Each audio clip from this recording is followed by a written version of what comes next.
Tere taas, head sõbrad, ja on see hea võimalus, kui saate kaasa elada ja vaadata parempoolsete taskuraadio, mis toimub järjekordset osa. Maikuu on vaikselt juba tiksunud sinna, et selle suve kõige tähtsama kuu juunini välja, nii et me oleme siin päris kiiresti neid toiminguid ajanud, eriti ka Poliitareenil, stuudios ekspertiselskond Siim ja Tõnis, tere ka teile, aga loomulikult, head sõbrad, te juba aimate, millest täna juttu tuleb. Õige, teen väikse sissejuhatuse, kindlasti koalitsioonileppest räägime, see on väga oluline ja sellele pühendame palju aega siin täna, sest see on see dokument, mille järgi meid hakatakse, no ma lootsin, et pikemalt juhtima, aga tuleb välja, et tegelikult 2 aastat ei olegi rohkem vaja, mingisugune 49 lehekülge paberit ja no hea küll, sellest me jõuame rääkida kindlasti veel ka. Räägime Tallinna asjadest, räägime sellest, kuidas järgmine talv tuleb Tallinnasse, aga me muidugi ei tea, millise juhatamise ja juhtimise all see tuleb, aga igatahes praegu on lubadused suured ja majandatakse päris usinasti siin Tallinna linnas. Räägime loomulikult ka süvariigist ja räägime selle süvariigi ühest sellisest, ütleme siis kas maaletoojast või siis sellisest ametlikust esindusisikust, kellest keegi suurt midagi ei tea, Parvel Pruunsillast, ja tema seotuses selle kõigega on ta jälle andnud selleks ju kenasti ka põhjust. Ja lõpuks vaatame ära ka, mis toimub Eesti looduses. Mis kontekstis? Siis peate lõpuni kuulama. Kindlasti jagage, subscribe'ige seda saadet ja andke ka teistele teada, et uus osa on väljas. Nii, head sõbrad. Koalitsioonileppe, lubati, maikuus tuleb, tehti ära maikuuks, käidi, istuti koos ja vaagiti ja vaadati ja kirjutati ümber ja täiendati, ma ei tea, kas nii läks, aga vähemasti kõrvalt vaadates see nii tundub. Nüüd ta on siis olemas, 49 lehekülge, nagu ma päris alguses siin mainisin, ja juba on seda sarjatud. Sarjatud eelkõige sellepärast, et liiga ametnike keskne, väga selline, ütleme, midagi tõsist ja huvitavat sealt ei ole. Tore on see üldse, et meil viimastel aastatel need koalitsioonileppeid avalikustatakse ja palju räägitakse sellest, et inimesed ju ikkagi peavad teadma, kuidas meid tahetakse edasi juhtida. Aga alustame sellest, et millised sellised esmased emotsioonid on, et Tõnis, võib-olla sina teed otsa lahti ja võib-olla siis pärast lähme nende teemade kaupa edasi, aga milline selline üldpilt sulle sealt vastu paistab?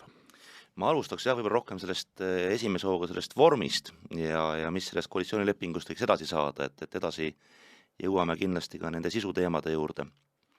Tuletaks esiteks meelde, et meil on eelmistest Riigikogu valimistest alates juba 3. koalitsioonileping. Nii. Ja seekord siis fanfaaride saatel öeldi, et nüüd tehakse koalitsioonilepingut oluliselt teisiti, ehk kaasatakse palju eksperte, kaasatakse palju ametnikke, istuti mitu kuud maas, nagu ma aru saan, korraldati seminare ja siis selle tulemusena valmis see 49 leheküljeline dokument. Iseenesest koalitsioonilepingut põhjalik koostamine on hea mõte. Kui me võrdleme sellist koalitsioonide moodustamise kultuuri Eestis ja mõnes teises lähiriigis, näiteks kas või Soomes, siis Eestis tihtipeale on koalitsioone ja ka koalitsioonilepinguid tehtud väga kiirkorras. Soomes ja ka paljudes teistes Euroopa Liidu riikides pärast valimisi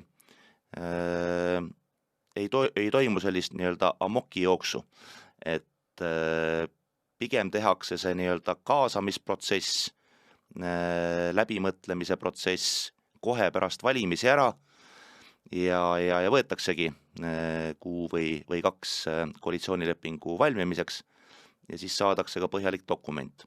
Nüüd vahe ongi selles, et Eestis hakati sellist nii-öelda põhjalikku kaasamisprotsessi, läbimõtlemisprotsessi tegema 2 aastat pärast valimiste möödumist. Kui 2 varasemalt valminud koalitsioonilepingut sisuliselt tõmmati puruks ja visati prügikasti. Ja et see on nagu nüüd selline esimene traagika koht, ehk räägib meile sellest, et kui keerulisel ajal, kus meie naabruses on sõda, kus meie majandus on olnud kolmandat aastat järjest Euroopas üks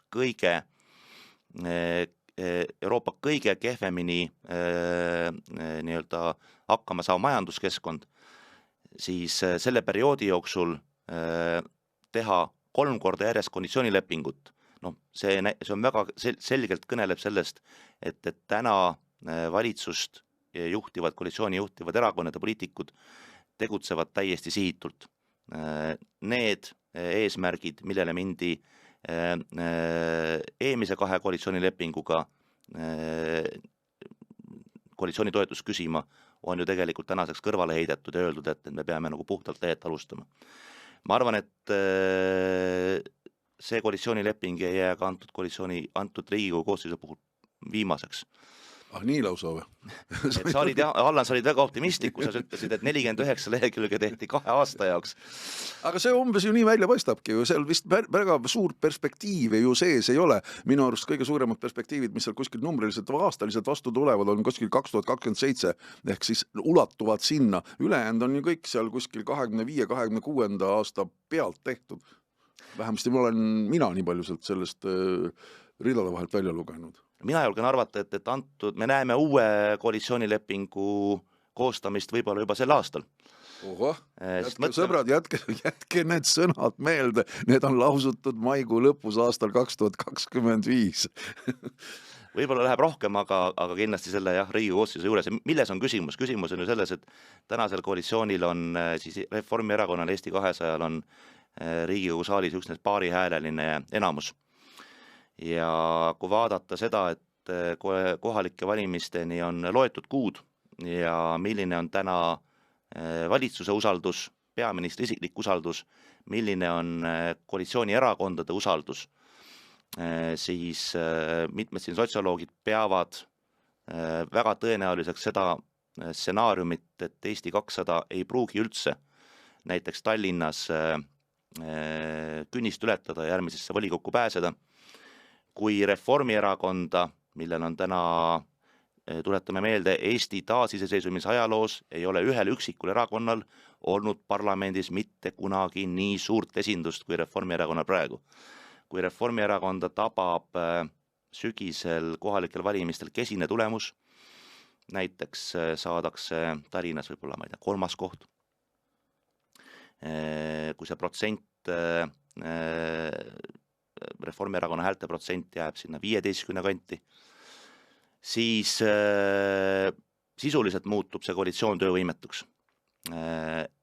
Ei ole võimalik ka neid kergemaid, aga siiski enamust nõudvaid otsuseid, mis on koalitsioonilepingusse sisse kirjutatud, enam Riigikogu suurest saalist läbi viia nii napi enamusega.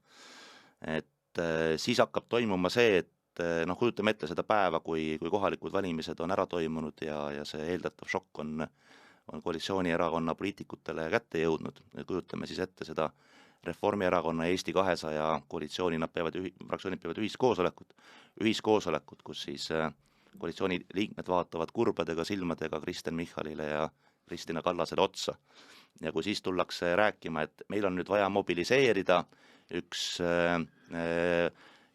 keeruline otsus Riigikogu saalist läbi hääletada ja kui on näha, et sellele otsusele on väga tugev vastusurve ühiskonnast, erinevate arvamusgruppide poolt, erinevate lobigruppide poolt, siis on ainult aja küsimus, kui tõuseb sealt koalitsiooni istungil keegi püsti ja ütleb, et ei tea, kas see on praegusel hetkel ikkagi kõige õigem mõte. Me peaksime olukorra ümber hindama. Ja neid momente hakkab tekkima, ma arvan, siin võib oma pikast Riigikogu kogemusest tuua mitu seika, kus see on varem juhtunud. Väga huvitav mõttekäik, et selle peale ma ei oleks isegi praegu nagu nii sügavalt osanud polemiseerida, aga Siim, kuidas sulle tundub, kas sa oled samamoodi nii pessimistlik nagu Tõnis siin oli ja ennustad sellele kõigele väga lühikest ajalugu? Või kuidas sulle see koalitsioonilepe siis iseenesest meeldib? Et ma saan aru, et sa päris põhjalikult rida vaval ei ole ka seda läbi töötanud, aga pilt on sul ees. Ja kõigepealt see, mis Tõnis siin ennustas, et jah, eks tal selles mõttes on õigus, et kindlasti, et üks asi on neid mingit jooksvaid reitinguid seal uuringufirmade numbreid vaadata ja öelda, et noh jah, ja siin on vead sees ja ikka kuidagi ennast lohutada, aga teine asi on see reaalsuskontroll, mis toimub nagu valimispäeval, aga kohalikud valimised on ikkagi ka nagu reaalsuskontroll, vaatamata sellele, et nad on natuke teistsugused kui Riigikogu valimised, et jah, ma olen näinud siis, kuidas need suured kaotajad, kuidas nende ridades tekivad Riigikogu liikmed, kes hakkavad paanitsema. Nad hakkavad paanitsema, et mis nüüd edasi saab ja siis nad hakkavad rääkima, et kõik on valesti tehtud ja kuidas siis see meeleolu muutub väga drastiliselt ja sellel hetkel, kui see tulemus siis nagu näkku vaatab ja ilmselt ta vaatab, et ma ei kujuta küll ette, mis siin võiks väga suuri muutusi siin valitsusele tuua olukorras, kus ma arvan, eriti lõhkuvalt mõjub selle valitsuse mainele see käibemaksu tõus, ma arvan, et mis veel ees seisab, et sealt midagi head neil oktoobris minu arust oodata ei ole, et need jubedad koosolekud, mida Tõnis siin esile tõi, need kindlasti tulevad. Et jah, väga võimalik, saame siin mingi koalitsioonilepete maailmarekordit näha Eestis, siin Guinessi rekordite raamatusse Eesti pääseb, et aga kui nüüd sellest konkreetsest lepingust rääkida. Nii. Ja sa küsisid, et või ütlesid, et ilmselt sa ikka päris ei lugenud, eks. Ausõna püüdsin. Ega ma ei taht alahinnata sind.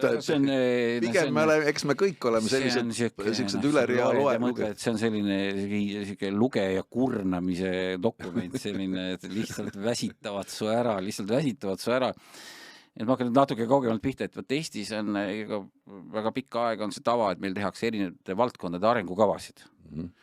Need on üldiselt olemas ja nad peaksid teoorias siis nagu meile näitama ette selle tuleviku, kuhu see valdkond liigub, aga neid väga ei järgita. Üks suur põhjus, miks neid ei järgita, siis keegi ei jaksa neid lugeda. Et neid lihtsalt ei loeta. Väga väike seltskond. Ja küll ei loeta, aga kas nende järgi toimitakse? Siis olgu siis kui ei loeta, siis on vaata, kui sa loe, siis on keeruline sellele toimida, siis ta ei ole sul nagu meeles, et siis need poliitilised meeleolud seal muutuvad ja siis kuskil elab see arengukava nagu omaette mingi selline nagu selline piibel on kuskil olemas, aga keegi teda kätte ei võta, ja siis teine selline dokumendi formaat Eesti riigi juhtimisel on siis ministeeriumide tegevuskavad. Neid ei loe üldse keegi, võib-olla selle konkreetse osakonna inimene mõtleb, vaatab, mis ta sinna ise kirjutas. Ja siis ma nüüd vaatan seda koalitsioonilepet, või kui ma teda nagu püüdsin siis nagu põhjalikult endale selgeks teha, siis seal on nagu mõlemad seda komponenti sees, et ta ongi kirjutatud selliseks, ta ei ole poliitiline dokument. Ta kohati on väga poliitilised seisukohad, aga suur osa, ma lihtsalt kopeerisin välja, kui ma loen teile. Ja palun, muidugi. Punkt 221. Tervema ja sportlikuma rahva nimel viime ellu liikumisaktiivsuse tegevuskava. ja nagu on korrektselt tehtud, nagu need ministeeriumite nagu meie nende ministeeriumite kavadel ka, siin on tähtaeg ka ilusti taga, tähtaeg on pidev. Ahah, assoo. Aga võt see on nüüd ilmselgelt kultuuriminister Purga tegevusvaldkond, on ju. Võt, kui minister paneb oma poolt sinna sellise poliitilise dokumenti, selles punktis näitab, ta ei ole poliitiline liider. Vabandust, Heiti Purga on väga sümpaatne inimene ja väga tore vestluspartner, aga ta ei ole poliitik selles mõttes, et mis asi see on? See on lihtsalt natuke selline mulje jääb, et tehtis need aluspõhimõtted ära sellele koalitsiooni, selle oli aluspõhimõtted, see esimene dokument, mis tehti eeldada võib, jah. See eelmine, mis avalikustati ka, ja siis meil oli 2 kuud aega teha mingi korralik poliitiline dokument, näidata, mis suunas, mis on meie poliitilised väärtused, mis on meie seisukohad. Ja selle asemel mulle tundub, et kõik jooksid laiali, läksid oma ministeeriume juhtima ja siis anti seal ametnikule, et kuule, viska midagi kokku, et ma pean esitama sinna koalitsioonileppesse mingid punktid omalt poolt. Ja siis ametnik tegi seal copy-paste, võttis sealt mingist ministeeriumi tegevuskavast. täpselt seda nägu see punkt, et lihtsalt tehti kopia. Ma võin neid veel lugeda pikemad, ei hakka teid siin kurnama, pidev tegevus. Tegevus on lihtsalt 2 kuud ja siis tulla välja sellise sõnavahuga lihtsalt. Aga ma ütlen, et selle vahel on ka asjalikke punkte, aga miks see kõik muu seal on? Et lihtsalt siis, eriti on jälle haridusminister Kristina Kallas on jälle suutnud see pool koalitsioonilepet lihtsalt lasta see on näha jälle ministeeriumi ametnikud on lihtsalt teinud koopiaid oma nendest tegevuskavadest ja siis neid sinna lihtsalt inimeste kurnamiseks lehekülgede viisi sinna lihtsalt sisse kopeerinud. Miks te seda teete? Ma arvan, see devalveerib tegelikult seda head ideed, mida ka Tõnis ütles, et mõte ju hea, et võtame spetsialistid juurde, paneme mingi konkreetsed arusaadavad asjad kirja, mitte ärme lihtsalt kirjuta mingit tekste kokku selleks, et midagi kirjutada, mille saatus on selge, et keegi neid ei loe ja kui on veel see teine saatus ka, mida me siin ennustame, et teda ei jätku ka kauaks, siis see kõik on väga kurb tegelikult. Aga jah, nad oleks võinud palju rohkem panustada selle 2 kuu jooksul sellesse dokumenti. Aga see oli nagu üldsõna, Jaani? Ma kasutas võimalust, et natukene Tiimuga nõustuda täiendada just, et ka mina üritasin teda rida-realt läbi lugeda ja võib-olla mõned sellised esmased tähelepanekud ja paar näidet ka, et hästi kiiresti öeldes nõus sellega, et tegemist ei ole poliitilise dokumendiga. Mulle tundus, et alguses selline nii-öelda tahe oli poliitilist dokumenti koostada, kui nad aluspõhimõtted välja käidi, sest me mäletame, et siis ilmusid ju Eesti 200 ja Reformierakonna juhid kaamerate ette, ütlesid, et nemad hakkavad nüüd parempoolseteks. Ja nüüd hakkavad parempoolset poliitika. See parempoolsus, see on seal kirjas ka kohe alguses. See kostub väga paljudest ministrite sõnavõttudest ka välja, näiteks ütleme Reformierakonna ministritest. Ma olen Erkki Keldot seda kuulnud väga palju nimetamast, et nüüd meil on võimalik hakata teha parempoolset poliitikat, kuna nüüd enam sotse ei ole, et nüüd me saame hakata tegema. Aga sorry, see on... aga samas, kui ma loen nüüd neid konkreetseid sadu punkte, mida siin on kokku koondatud, siis sealt mingit sellist maailmavaatelist mustrit küll välja ei joonistu, et pigem on see üks suur rosolje ja kompott. Et sinna on keegi kirjutanud preambulatesse mõningaid poliitilisi loosungeid sisse, aga need on tegelikult tegelike sammudega tihti nagu suhestamata. Ma olen nõus, et seal on väga palju sellist ametkondlikku arengukavade sisendit, on näha, et on kohtutud ka huvirühmadega ja mõningad, kes on olnud ilmselt aktiivsemad, need on oma teemad koalitsioonilepingusse sisse saadud, näiteks võib spordivaldkonnas tunnustada olümpiakomiteed, et nemad on ilmselt kohtumisi pidanud ja oma lobi sisse saanud. Te peate silmas seda hasartmängu, tähendab, et panuse suurendamist siis, et rohkem saaksid internetikasiinod meie turule tulla. Seal on neid teemasid veel, et näha, et on terve pakett, aga võib-olla nagu paar näidet tuua, et mis seda võib-olla koalitsioonilepingu koostamise protsessi ja lõpp-produkti iseloomustavad, et ma võtaks lahti siis digipeatüki näiteks. Ja 2 näidet lihtsalt, et kui me mäletame koalitsioonilepingu koostamise aegu, siis digiminister Liisa Pakosta oli ju ka ja vist ka mõned teised valitsuspoliitikud rääkisid, et nüüd viime ellu selle, et koondame kõik riigi digimajad ühte kokku. Ehk teeme ühe sellise riigi IT-maja, et praegu on meil need vist, ma ei tea, 7 või 8 juba, ütleme, eks. Ja nüüd loeme, mis siis sellest lubadusest on jõudnud lõpuks koalitsioonilepingusse. Ta on jõudnud 2 punkti ja need kõlavad nii. Esiteks punkt 168. Konsolideerime riigi IT-majade tugiteenused. Töötame välja teenuste ja asutuste ühtse juhtimismudeli. Ja teiseks punkt 170. Konsolideerime riigi IT-majad nii, et hankimine liigub toote kasutaja juurde ning keskseks jäävad üksnes efektiivsuse ja turvalisuse seisukohast vajalikud ülesanded. Nii et palju õnne, nii palju jäi siis alles sellest Liisa Pakosta suurest ideest. Kogu selle nii-öelda riigi IT-majanduse keskseid probleeme siin koalitsioonilepingus enam ei käsitleta. Täna on ju olukord selline, et kui me koondame need nii-öelda riigi kui IT-tööandja nagu kokku, siis riik on konkurentsitult suurim tööandja IT-sektoris. IT-sektoris, mille nii-öelda erasektori võimekusele oleme olnud nagu uhked. Riik väga selgelt täna konkureerib tööjõuturul meie ühe kõige arenemisvõimelisema sektoriga, makstes, meelitades kõrgepalgalisi inimesi avalikku sektorisse tööle. Samamoodi teist probleemi, et riik on nii-öelda kasvavalt, võtab erasektorilt tööd ära, tegeledes ise nii koodi kirjutamisega kui IT-haldusteenuste tegemisega. Ka seda teemat me koalitsioonilepingust ei leia. Ehk me näeme seda, et selline tore, iseenesest õige poliitiline loosung on ära lahjendatud selliseks mitte midagi ütlevaks ametkondlikuks tegevuseks ja vähegi teravad teemad, mis võiks kedagi nagu avalikus sektoris ärritada, on siit välja roogitud. Et see on nagu üks näide sellest, mis on tabanud selliseid nii-öelda poliitilise suunaga algatusi selle koalitsioonilepingu kootamise raames. Teine näide siit samast peatükist. Loeme siis ette punkti 169. Määrame kindlaks ja fikseerime üleriigilised kesksed teenused, komponendid, andmekogud ning teenuste osutamise elektroonilised kanalid. Ja nüüd tuleb kuldne lause. Pakume mehhanisme kesksete komponentide kasutamise soodustamiseks. Et sorry, selleks ei ole vaja meil Reformierakonna, Eesti 200 ega ühegi teise erakonna ministreid ega valitsust. Et miks te seda siia koalitsioonilepingusse kirjutate? Pagan, ma ei pea vastu, ma loen ka ikka veel ühe punkti. Keldad vaidlisid. Punkt 264.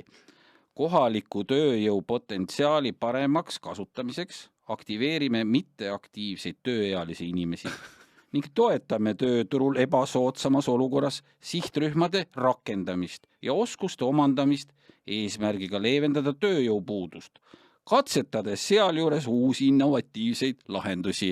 Tähtaeg pidev tegevus. Mis teil nagu aru oli, kas te neid asju kirjutasite, et see on aga kuidagi, ma ütlen täpselt siuke mulje, et ministritel läks aeg kulus ära, et läksid ministeeriumi juhtima ja siis Facebooki postitusi tegema ja siis ametnikud siis kirjutasid sinna lihtsalt, mis pähe tuli kokku. Lootuses, et mis pähe tuli, vaid kopeerisid kuskilt mingitest teistest. Võtsid ümber lootusest, et keegi niikuinii neid ei hakka kuskil kunagi lugema ja niikuinii see on lühikeseks ajaks, aga need tegevused on pidev. Et tegelikult need varasemad koalitsioonilepped, me võime sisu üle vaielda, mõni punkt meeldis, mõni ei meeldinud, aga nad olid ikkagi selles mõttes nagu poliitilised dokumendid, loetavad dokumendid, et see on nüüd nagu kahjuks ära kadunud selle käigus. Aga võtame mõned teemad siiski sellest koalitsioonileppest ette, kindlasti maksumäärad. Tegelikult, see on selge selline juba kindla peale minek, siin sa pead hakkama kuidagi oma valijatele meeldima või mitte meeldima. Maksuküüru kaotamine, Tõnis, kuidas see sulle praegu siin kätte paistab ja seal tegelikult on veel üht-teist, mida praegu vähemasti peaminister ise isiklikult on välja lubanud ja selle eest lubanud ka hea seista. No selle nii-öelda järjekorras siis selle vahevalitsuse järjekorras 3. koalitsioonilepingu kõige olulisem nii-öelda siis postulaat maksupoliitika seisukohas on see, et kõik need maksud, mida meile vahepeal Reformierakonna poolt esitleti kui ajutisi makse, on nüüd põlistatud alalisteks maksudeks. Ja ma vaatasin ka siin meie salvestamise eelselt oli ERR-is parlamendierakondade siis liidrite debatt, kus mulle tundus, et Kristina Kallas sobib võib-olla isegi veel paremini tänapäeval juba Reformierakonna juhiks, aga uuesti on peal see nahaalne plaat, millega valetamise plaat, kus öeldakse, et kogu see nii-öelda maksukoormuse, uute maksude põlistamine on tingitud riigikaitse vajadustest. Me oleme siin korduvalt rääkinud, et tegelikult see maksutõusudega kokku korjatav raha ei jõua suures ulatuses, 3/4 ulatuses ei jõua riigikaitsesse. Ometigi koalitsioonierakondade juhid lähevad kõige vaadatavam poliitika saate otse eetrisse ja valetavad näkku Eesti inimestele öeldes, et kõrgem maksukoormus on nüüd pikaajaline de facto, kuna me peame leidma lisavahendeid nagu riigikaitsesse. See ei vasta tõele. Seda, kuhu see raha tegelikult läheb, ütles ka peaminister Kristen Michal oma selle sama debati avasõnavõtus, kus ta pidas vajalikuks koalitsiooni kõige peamise saavutusena, ühe 3 kõige peamise saavutusena esile tuua seda, et pensionide indekseerimine nagu jätkub. See oli muuseas ka ainus teema, kus ta võttis sõnaks parempoolsed ja järjekordselt nagu valetas, väites, et parempoolsed tahavad pensione kärpida. Parempoolsed on rääkinud indekseerimise peatamisest seni, kuni riigi tulud ja kulud on uuesti tasakaalus, sellepärast et me ei saa lõputult võlgu elada. Me peame riigi kulude kasvu kuidagi ohjeldama, seda riigi kulude kasvu ohjeldamist me koalitsioonilepingust ei leia, selle asemel me leiame nii-öelda pikkade sammudega maksude tõstmise programmi, millega ei finantseerita mitte riigikaitset, vaid seda sama nii-öelda riigi kulude paisumist kõikides muudes valdkondades. No selge on see, et tegelikult see maksupoliitika, mis kindlasti sealt välja paistab ja mis kindlasti läheb inimestele korda, on see sama automaksu teema. Ja sealt siis tehti nagu väike mööndus, kuna selgelt see automaksukaart on ju olnud Isamaa käes praegu, kes seda väga resoluutselt nõuab, kes selle lubab lõpetada, mida ma ise ka ei usu, et see juhul, kui Isamaa peaks kunagi valitsuse saama, et nad päris selle ära lõpetavad, aga nüüd siis tehti selle sama Reformierakonna poolt selline mööndus, lihtsalt nad pidid midagi tegema, sest et muidu ei saanud edasi liikuda, et anname siis alaealistele lastele seal 100 eurot soodustus automaksu kompenseerimisel siis nendele peredele. No see on selgelt ikkagi mängimine praegu sellisele nii-öelda poliitilisele populaarsusele siin. Mida teistmoodi saab siin selle koha pealt siis öelda? Minu arust on see sellise paanika tunnus tegelikult, et jällegi, eks ole, kui me räägime üldse sellest koalitsioonileppest, nad on üle 2 aasta juba seal valitsuses olnud. Mõned ministrid nüüd vahetusid, eks ole, aga enamus ka selles valitsuse liikmetest, nad on üle 2 aasta seal istunud. Ja nüüd nad siis tulid järsku mõttele. Miks ma ütlen, et nad tulid järsku sellele mõttele? On sellepärast, et nad ju tunnistavad, et nad ei tea selle muudatuse mõjusid, et nad ei ole neid isegi veel, nad tegid 2 aastat seda, 2 kuud tegid seda koalitsioonilepet nüüd, ja see näitab, et nad viimasel hetkel, sest 2 kuuga Rahandusministeerium arvutab sulle välja igasuguse maksumuudatuse mõjud juba. Aga see ilmselt viimastel päevadel pandi siis, et paneme midagi sisse, sest nad ise nüüd tunnistavad, et nad ei oska, Kristen Michal ise ütles välja, et nad ei oska veel üldse hinnata selle lubaduse mõjusid, rahalisi mõjusid, et mida see tähendab, et kui palju siis vähem seda automaksu laekub. See läheb lihtsalt, poliitikud istuvad viimasel hetkel, paneme midagi sisse, teeme selle automaksuga midagi, et lihtsalt selline närviline, paaniline käitumine. See ausalt, see kõik meenutab mulle rohkem Donald Trumpi, kes istub samamoodi, üks päev ütleb, et ma teen mingi 50% tollimaks, 2 päeva lähevad, ei, ma ikka praegu ei tee, ma pikendan edasi, ikka peab rääkima. See kogu see tõmblemine ja tegelikult samasugune, kõik see nende jutt nendest ka maksualandustest ja maksude tagasijutmist ja kõik need maksud, mida nad ise on kehtestanud, neid samu nad seal muudavad ja võtavad tagasi, aga selline lihtsalt see tõmblemine ja see, räägime selle idee lahti, eks ole, et automaksust siis 100 eurot vähendamist, vähemalt nii on seda praegu selgitatud, 100 eurot vähendamist aastases automaksust iga alaealise lapse pealt peres, mina saan sellest nii aru. No täpselt nii, mina olen saan ka niimoodi. Siis paljudele võib see tähendada, et nad üldse automaksu ei maksagi või väga olulist poole võrra vähendamist või väga olulist vähendamist, eks ole.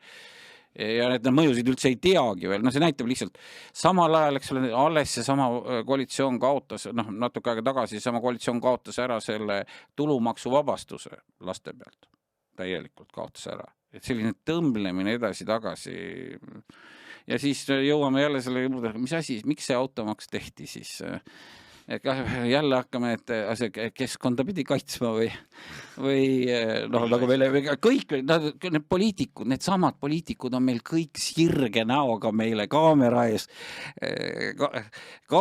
nii-öelda otse meile valetanud ja rääkinud, et see on keskkonnakaitseline eesmärk sellele ja riigikaitseline eesmärk on sellele asjale. Ja nüüd siis, noh, mis asi see on siis? No selline lihtsalt mingi tõmblus on. Panen ennast nagu tavakodaniku olukorda. Tõesti, mul on peres seal alaealisi lapsi, 1-2, kui palju iganes, on terendamas 15. juuni, siis kui peaks kõik see automaksu esimene osa olema juba makstud. Ja tõepoolest, mul on niisugune hea tunne, et auto on täpselt ka nii vana, et 200 eurot 2 lapse pealt korvaks mul selle sama automaksu. Ma olen seda viivitanud viimase hetkeni ja loodan nüüd, et ootan ja vaatan valitsuse poole, mis nüüd juhtub, aga sealt ei oska mitte keegi öelda. Räägitakse, et juba see rakendub aasta teises pooles. Et kas ma siis maksan selle 200 eurot siin praegu 15. kuupäevaks korraliku kodanikuna Maksu- ja Tolliameti vastavale arvele ära või ma ei maksa või ma jään ootama, millal äkki valitsus mind piinab. Ma usun, et sellist mõttekäiku peetakse väga paljudes Eesti peredes. Seda ühelt poolt, aga teiselt poolt ma ei oska panna ennast nende perede olukorda lõpuni, aga ma mõtlen praegu nende lasterikaste perede peale, kes ei ole autot.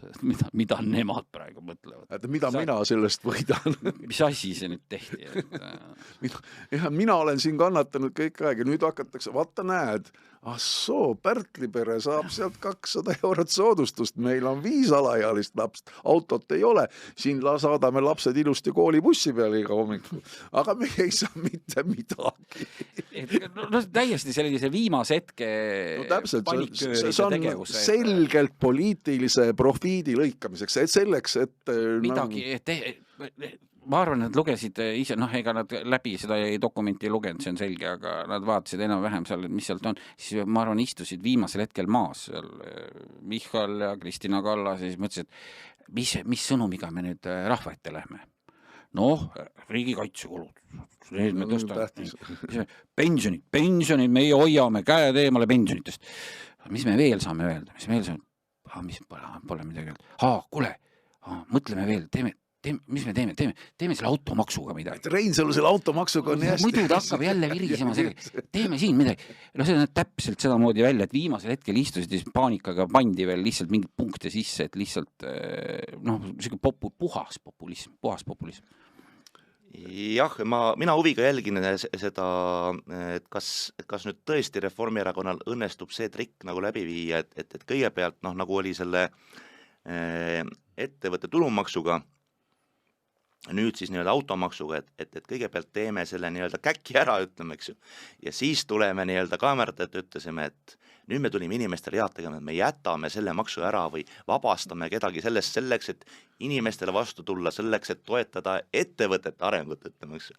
Et ma arvan, et ühiskond ei osta seda ära, aga kui tõepoolest peaks ära ostetama ja Reformierakond näeb, et see trikk toimib, siis ma arvan, et see läheb korduvkasutusse. Ja muidugi. Et siis hakatakse edaspidi niimoodi tegema, et viskame mingisuguse jama üles, ütleme, eks ju, kütame, viime ühiskonnas närvid viimase piiri peale mingisuguse rumalusega ja siis viimasel hetkel ütleme, et oi, et nüüd me jätame selle ära või vähendame seda poole peale, et olge nüüd väga õnnelikud ja rahulikud kõik edasi. Donald Trump teeb ju ka kogu aeg, et teatab, et tollimaks tõuseb seal mõnel riigil või kõigil riikidel. Selle peale börs kukub, siis Donald Trump teatab, et ei, ma ikka praegu ei tee seda tollimaksu, börs tõuseb, siis Donald Trump ütleb, et tänu minule börs tõusis. Et sama asi tegelikult. Üks selline kindel kaart, mille peale minnakse ja mille pealt tahetakse ikkagi ääli saada, on see sama teedeehitus, mis ju siin juba väga pikalt on olnud ka objektiks ja selleks kõneaineks, kus siin teede ehitajad on ära näidanud selle kõik, et raha läheb kõik Rail Balticu ehitusse, siseteede ehituseks, renoveerimiseks, uuendamiseks, seda ei jätku. Nüüd tuldi välja uue kaardiga ja just jälle selle sama nõrga koha peale. Teeme Pärnu suunas ka ikkagi 4-realised teed ilusti kenasti, hakkame sinna ka raha investeerima, et see on ju kindlasti see, mis müüb. Jälle taas Kulder Reis, Reformierakonna minister, kes sellega nagu välja tuli, tuli ja tema nagu nii-öelda kõnepirukas see on, aga siis hakkad nagu mõtlema, et siis palju ja mida ja siis kõigi asjade juures on ju huvitav klausel, et seda, kui palju raha eraldatakse, me räägime eelarvestrateegia menetlemise ajal. Ehk siis tegelikult kas ja üldse midagi teha saab, see alles ju selgub, praegu on see kõik alles ju sõnades, see keegi mingisugust rahalist katet seal taga ei näe. Täpselt sama selle automaksu taga ja kõige muude asjade taga, millist mõju ta üldse avaldab eelarvele, sest tegelikult see diskussioon on kõik alles ees. Jah, väga õige selliseid, seda tähelepanek oli ka mulle, et üsna palju on sisse kirjutatud seesama õpetajate palgateema. No täpselt. No. Ka sinna oli sisse kirjutatud, et seda hakkame arutame siis nii-öelda eelarve läbirääkimiste käigus. Ehk üsna palju on valimiste eel visatud õhku sellist lootust ja ootust, ilmselt just nende gruppide suunas, kes on olnud võib-olla ka aktiivsemad. Siin õpetajate ametiühing on olnud aktiivne, me teame, et ka taristu ehitusliit ja teedeehitusega seotud ettevõtjad on seda teemat väga tugevalt avalikkuses toonud, et meie teedeehituse eelarved on drastiliselt kokku kuivanud ja see hakkab varsti väga tugevalt mõjuma teede kvaliteedile. Et eks tõenäoliselt istuti maas ja vaadata, et need on nüüd need nii-öelda surverühmad, kes võivad meie elu siin väga keeruliseks teha enne valimisi.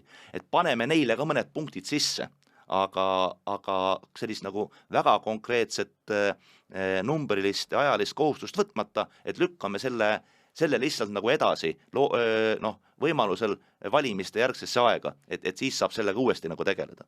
No tegelikult siin, me kindlasti siin oleks selles koalitsioonileppes saaks ja võiks rääkida veel päris pikalt, aga ma usun, et see tuleb kindlasti meil väga palju veel jutuks see sama koalitsioonileppe, aga siit tahaks siduda ühe asja edasi minnes ikkagi ka, mis koalitsioonileppest välja paistab, on see sama pensionite küsimus, et ikkagi seda samat teise sambasse sa võid 5 aasta pärast uuesti tagasi hakata astuma, aga siit samast tuleb kontra jälle mängu üks uus ja tore inimene, Parvel Pruunsild, kes siis teatab suure pühendumusega, et sõbrad, teine sammas on nukule määratud ja niikuinii varem või hiljem astuvad sealt kõik välja, ärge üldse aga mõtlema selle peale. Ja tema teised sellised väljaütlemised, mis puudutavad kõike sellist nii-öelda süvariiki ja kõike muud, et kõik on ikkagi organiseeritud, tehtud, et kuidas härrased teile, tundes teda väga isiklikult ja väga suurepäraselt tunduvad kõik need väljaütlemised, kus juures ta on avalikkuses läinud nagu aktiivsemaks, mulle tundub nii. Minu otsa vaatad. Ma ütlen, ma väga hästi, ma pisut tunnen, olen kokku puutunud elus, Tõnis vist rohkem Parveliga, aga viimastel aastatel mitte üldse, et üks teema, see pensionisamba teema, see on nagu eraldi teema, et ma võib-olla räägiks alguses siis seda süvariigi teemat siis, et ta on nüüd kõvasti, Parvel Pruunsild on nüüd kõvasti sõna võtnud sellest sisuliselt välja öelnud seda, et tema arvates käivad Eestis asjad nii, et teatud poliitikud, ma saan aru, et üks neist on kindlasti Parvel Pruunsilla sõnul parempoolset erakonna juht. Lavly Perling. Ja saab lihtsalt anda käskusid prokuratuurile, kaitsepolitseile, kriminaalpolitseile ja lihtsalt öelda neile, et mis menetlusi nad peavad algatama, mis teemadel, mis suunas, keda ja kuidas siis menetlema. Et see on nagu samm edasi, kunagi sellega esimest korda vist Eesti poliitikas tuli välja Villu Reiljan, kes sai ka süüdistused vist tookord, ja siis ta ütles, et kuulsa legendaarse lause Eesti poliitikas, et struktuurides on kallutatud jõud.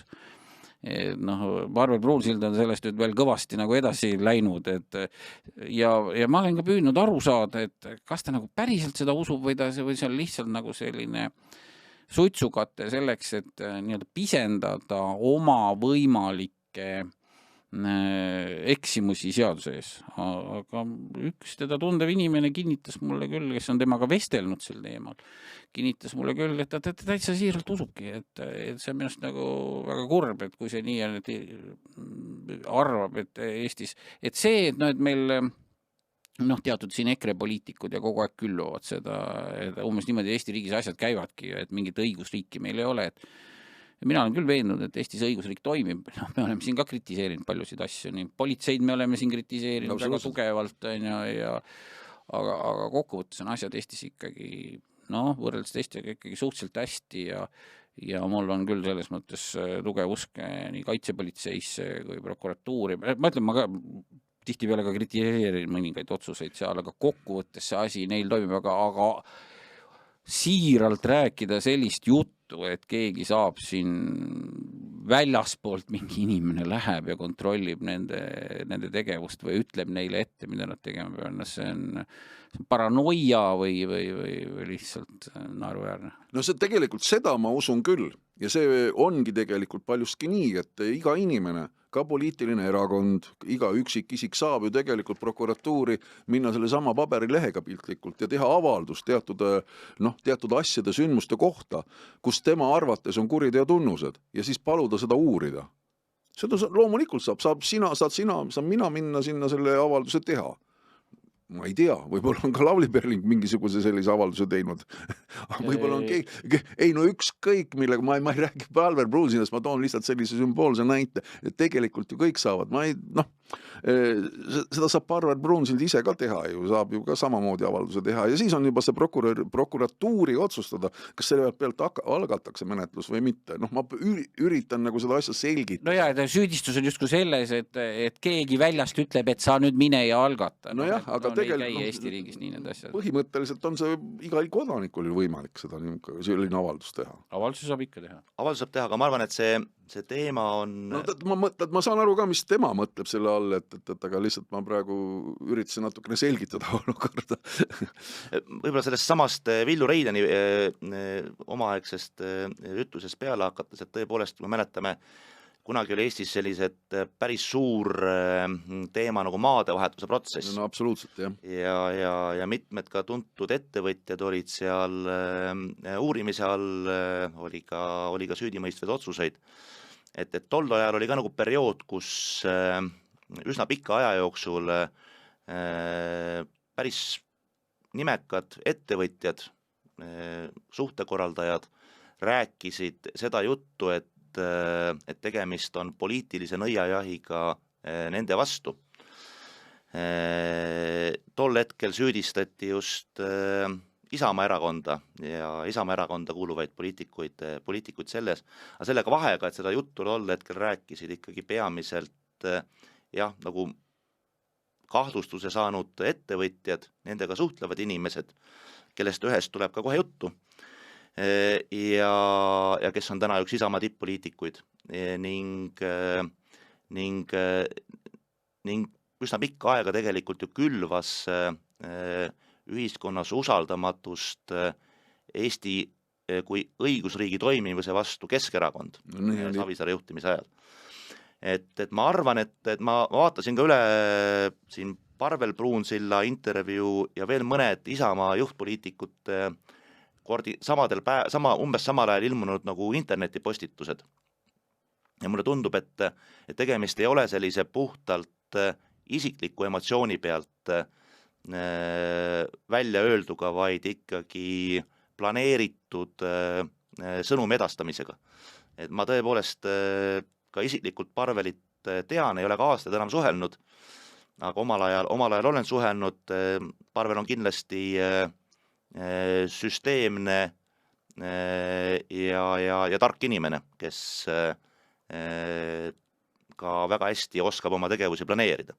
Ja nüüd, kui tema intervjuud lugeda, siis on mõningad sellised nagu tähelepanelikud asjad, tähelepanu väärivad nagu asjad, mida ta nagu ütleb, et kui mõned laused nagu ette lugeda,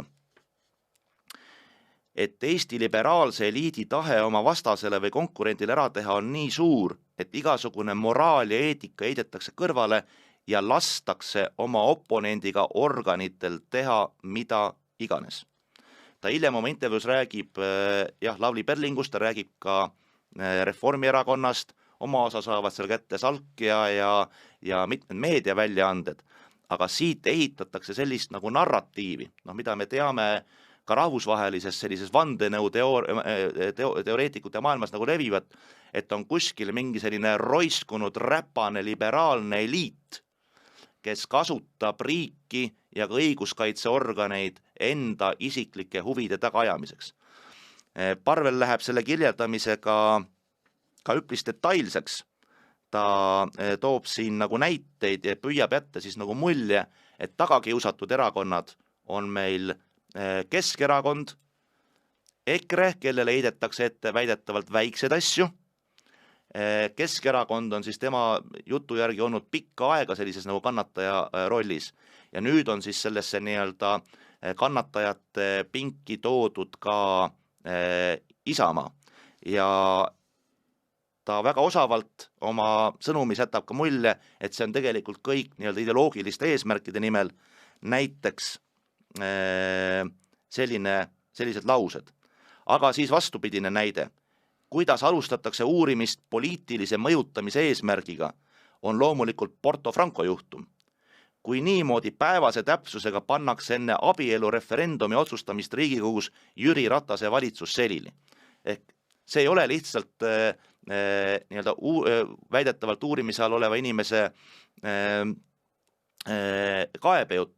See on ikkagi väga selge ja teadlik narratiiv ehitamine, mida tehakse ja samal päeval, kui siis Parvel intervjuu ilmus Postimehes Martin Ehala sulest, võttis siis ka Facebookis sõna Isamaa volikogu esimees Mart Maastik. Ka inimene, keda tunnen nagu pikka aega ja ma mäletan, et kui need olid need samad maadevahetuse ja muud enam kui 10 tagused protsessid, siis oli mul ka tol hetkel Mardiga mitmeid isiklikke vestlusi, kus ta samamoodi rääkis seda, et tegemist on nii-öelda kontrollitud ja kallutatud mõjutustegevusega selleks, et enda ärilisi või poliitilisi vastaseid elimineerida.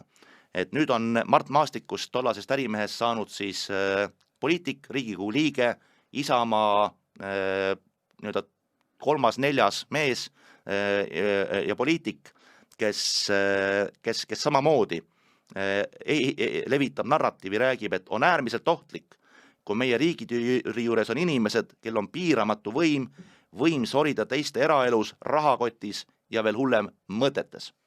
Ja loomulikult krooni pani pähe oma postituses siis Isamaa erakonna aseesimees Riina Solman, kes tema sellist ajakirjanikud ilmselt teavad tema sellist intensiivsust, et teda ei ole mõtet pikalt siin tsiteerida. Aga siiski ühe lause loen nagu ette, mis näitab, nagu, kuhu on võimalik nagu välja jõuda. Kuni poliitikasse pürgijad kasutavad konkurentide eemaldamiseks organitesse pealekaebamist, ei saa ma parata. Sellist tööriistakasti kasutas NKVD. Ehk siis Isamaa erakonna aseesimees võrdleb Eesti õiguskaitseorganeid, Eesti riigisüsteemi, nõukogude võimu ja NKVD-ga. Ja nüüd miks me sellest võib-olla nii pikalt nagu räägime? Miks me nendele inimestele nii palju tähelepanu pöörame? Isamaa erakond on pikka aega olnud Eestis kõige suurema toetusega nagu erakond. Kui täna toimuksid valimised, siis need inimesed hakkaksid Eestis valitsust moodustama. Urmas Reinsalu on olnud nendes küsimustes vait kui sukk, aga tema võimekus erakonda juhtida sõltub nendest samadest inimestest, kes sellist juttu täna teadlikult meedias ja sotsiaalmeedias nagu levitavad. See ei ole enam Varro Vooglaid, see ei ole enam nii-öelda EKRE trollid, need on Eesti kõige populaarsema erakonna kõige kõrgematel ametikohtadel olevad poliitikud. No, mul on niisugune tunne tegelikult, et kuulates seda kõike juba mitmeid aastaid, alates sellest ajast peale, kui sa siin tõid ajaloost välja nii-öelda selle maadevahetuse protsessi, kui ka selle sama Keskerakonna erinevad sellised asjad, siis ma usun, et tegelikult ühiskonnal võibki selline mulje jääda.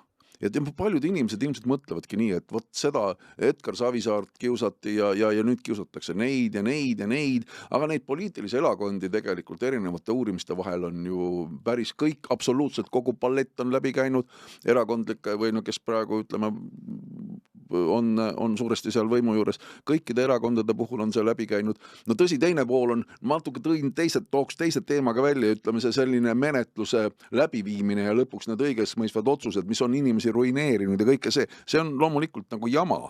Aga see käib ju tegelikult õiguse mõistmisega kaasas.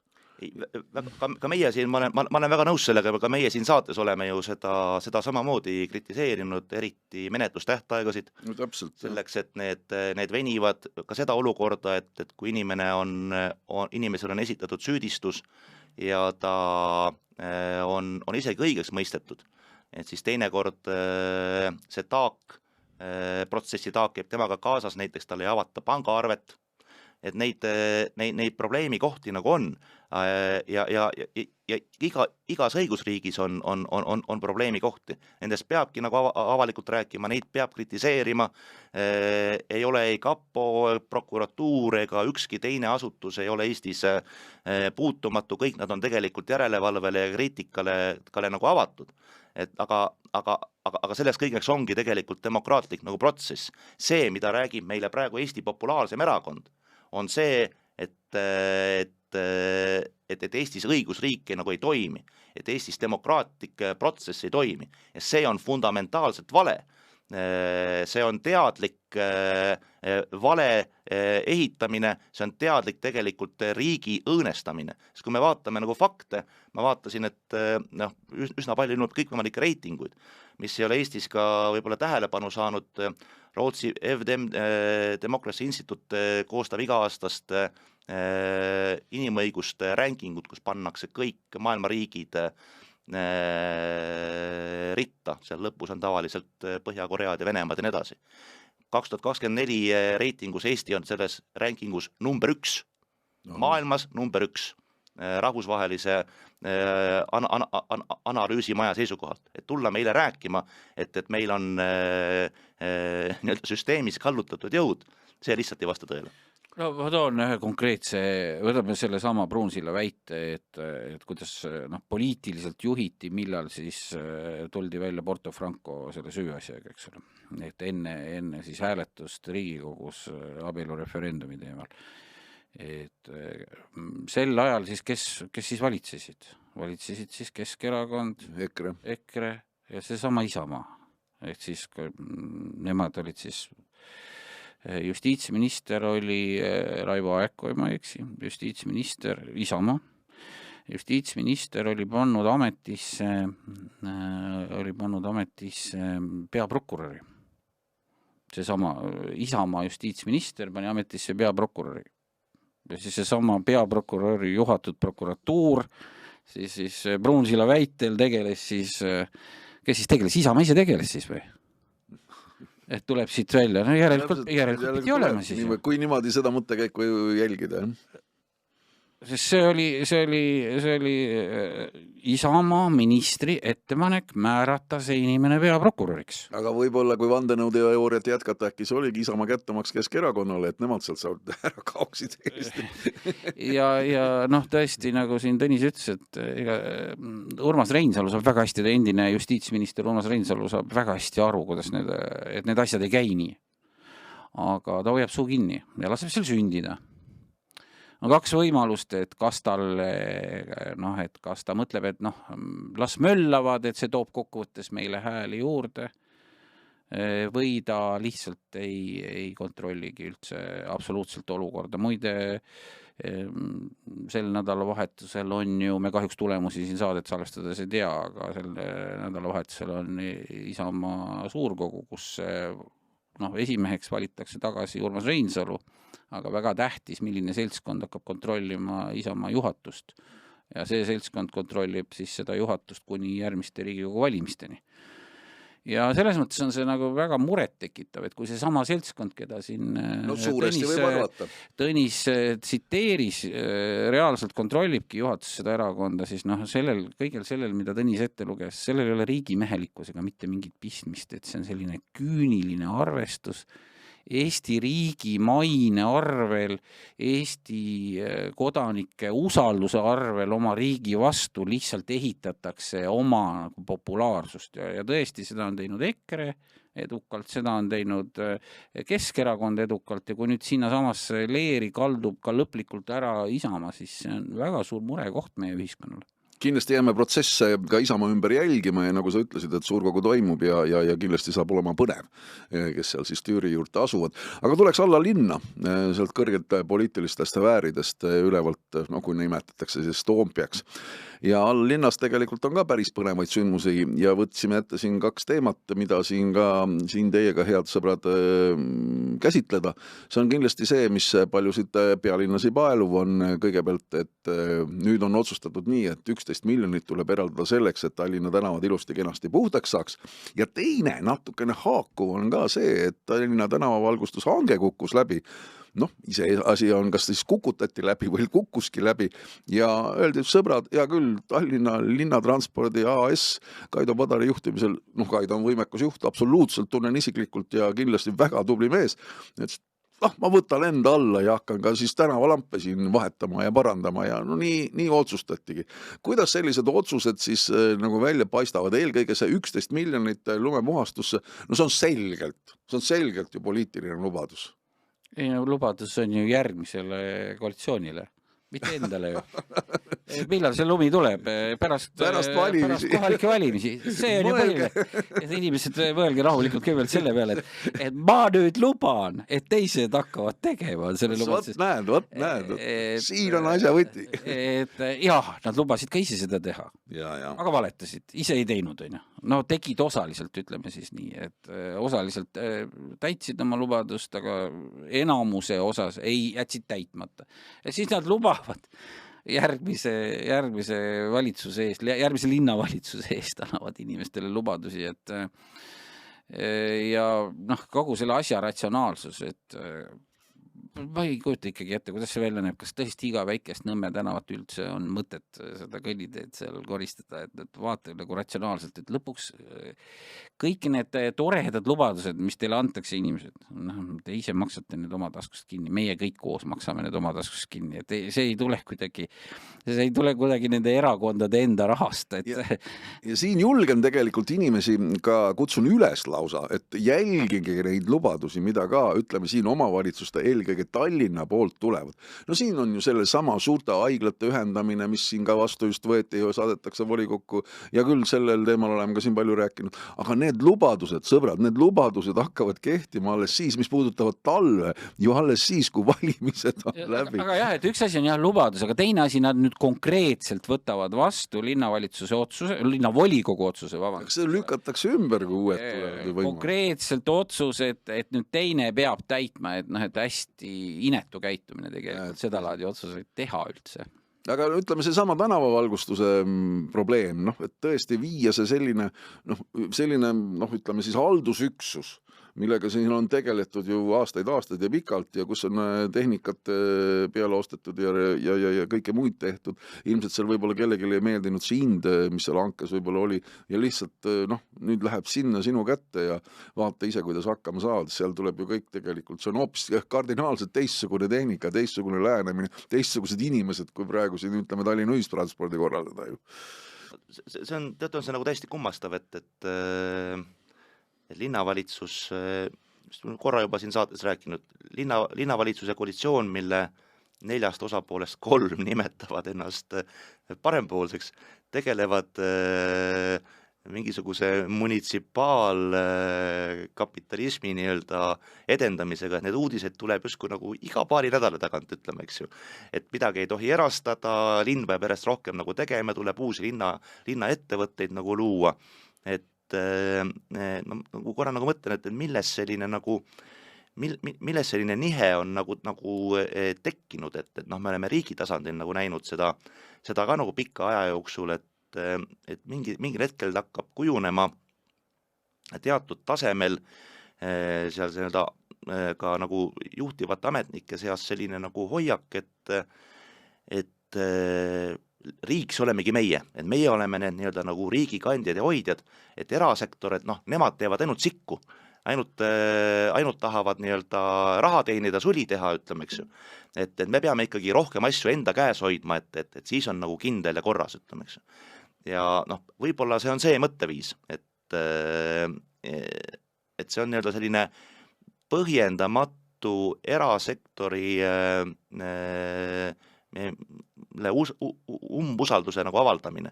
Et pigem mõtle ja vaata need nii-öelda hangete korraldamised Tallinnas nii ümber, et sul oleks seal konkurent, et sinna turule oleks võimalik siseneda, et see turg ei oleks nagu uute tulijate jaoks nagu lukus. See sõltub ju hanketingimustest.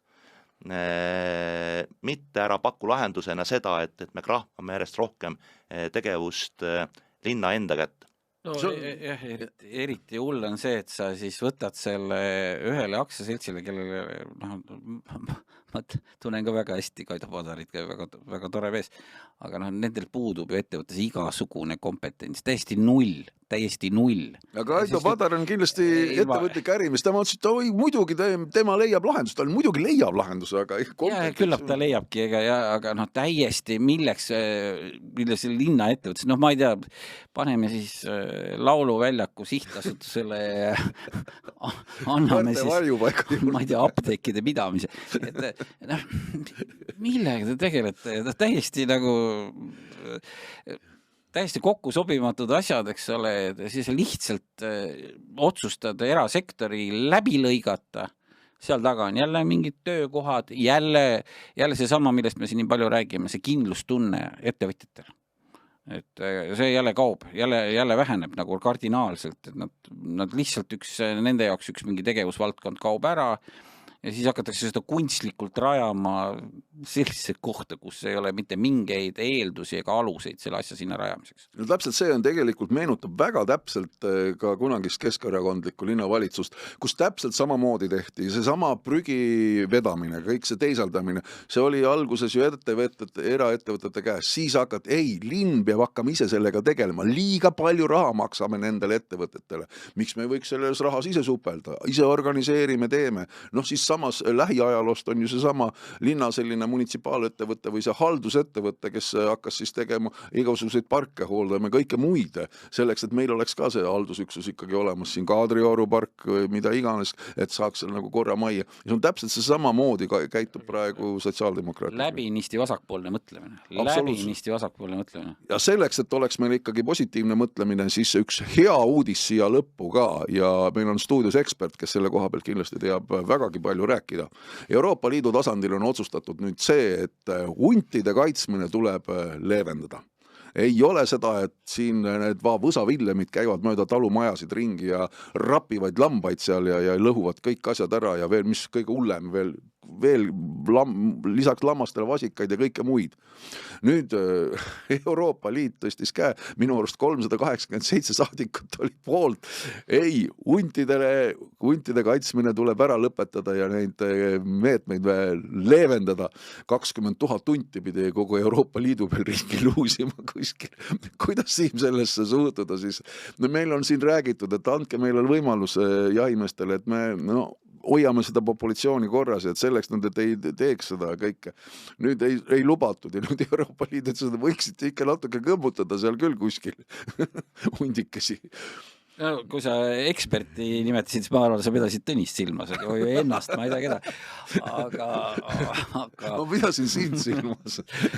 Ma ei ole kindlasti sel teemal nüüd ekspert, aga sellist Euroopa Liidu seadusloovega olen kokku puutunud ja miks see teema nagu märkimisväärne on see, et nüüd siis tulid kokku, eks ole, kõigepealt Euroopa Komisjon algatas eelnõu, muudame Euroopa Liidu looduse direktiivi. Selleks siis, et seda reguleerida ja et olla täpsed, siis huntid viidi range kaitse alt kaitse all. Ja nad ei ole nüüd range kaitse all, nad on lihtsalt kaitse all, mis siis annab natuke vabamad käed. No siis nüüd tulid siis Euroopa Parlamendi saalist tulid kokku, eks ole, saadik Portugalist, saadik Küproselt, saadik Maltalt ja siis hääletasid, et kuidas siis Eestis piltlikult öeldes siis peaks neid hunte see on kogu Euroopa Liidus ju kehtima, mitte ainult kogu Euroopa Liidus küll, jah, ma olen nõus, aga kas see on tõesti nende pädevus sellised asjad ja siis nüüd nemad on otsustanud, siis tulevad kokku siis lihtsalt üks näide, kuidas Euroopa Liidus asjad käivad, siis tulevad kokku Euroopa Liidu keskkonnaministrid, mis iganes täpse nime all, kliimaministri, mis nime all nad parajasti on, energeetikaministri nime all. Ja siis tulevad kokku ja siis nemad ka otsustavad seda ja siis muutub ja siis selle põhjal siis omakorda riigid muudavad oma seadustandlust. Kui see Euroopa direktiivis on üks punkt muutunud, siis kõik riigid muudavad jälle oma seadusandlust selle põhjal, eks ole. Et see protsess on selline pikk, aga miks sellega üldse tegeldakse? Ma tuletan ikka meelde, millest me oleme siin ka rääkinud seda Euroopa Liidu üks suuri aluspõhimõtteid, subsidiaarsusprintsiip ehk lähimuspõhimõte. Ehk asju otsustatakse seal, kus on nende osas pädevus, kus need on kõige mõistlikum otsustada. Et ei ole mõistlik kahmata sinna Euroopa Liitu kõiki selliseid otsuseid kokku, mis kokkuvõttes tekitab peavalu. Tõsi, ma täpsustan ühe asja veel ära. Tegelikult oli ka Eestil siiamaani erand, et tänu millele meil üldse neid hunte kütiti.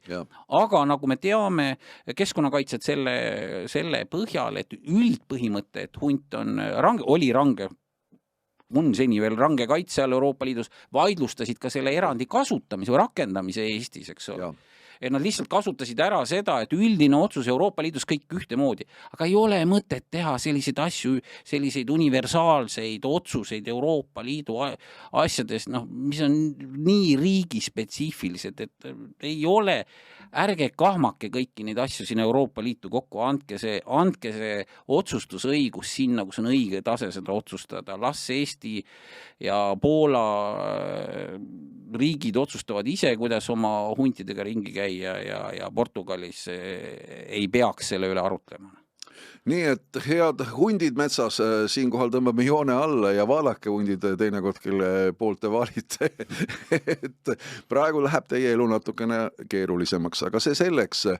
Hea meel on see, et need tõdemused, mis me siin saates oleme välja toonud ja eelkõige juhin tähelepanu selle sama koalitsioonileppe kestvuse peale, sõbrad, pange tähele, mis siin Tõnis täna välja tõi, oleme me ettekuulutajad olnud nii, sest et me rääkisime siin ka eelmises saates õpetajate palkadest ja kõigest muust sellest ja näed, õpetajad tulidki vahepeal jälle taas tänavale ja nende tubli ametiühingu esimees seda kõike on vedanud ja käisidki jälle näitamas, et tahavad jälle ikkagi asju ümber vaadata. Mis asju järgmises saates tuleb ümber vaatama hakata või kommenteerida, seda näete juba siis 2 nädala pärast. Seniks aga nautige juba lähenevat juunikuud ja kindlasti seda, mida võimaldab Eestimaa lühike suvi. Kõike head ja loomulikult andke meile ka teada, kui teil on mingisuguseid mõtteid. Kõike head ja kohtume!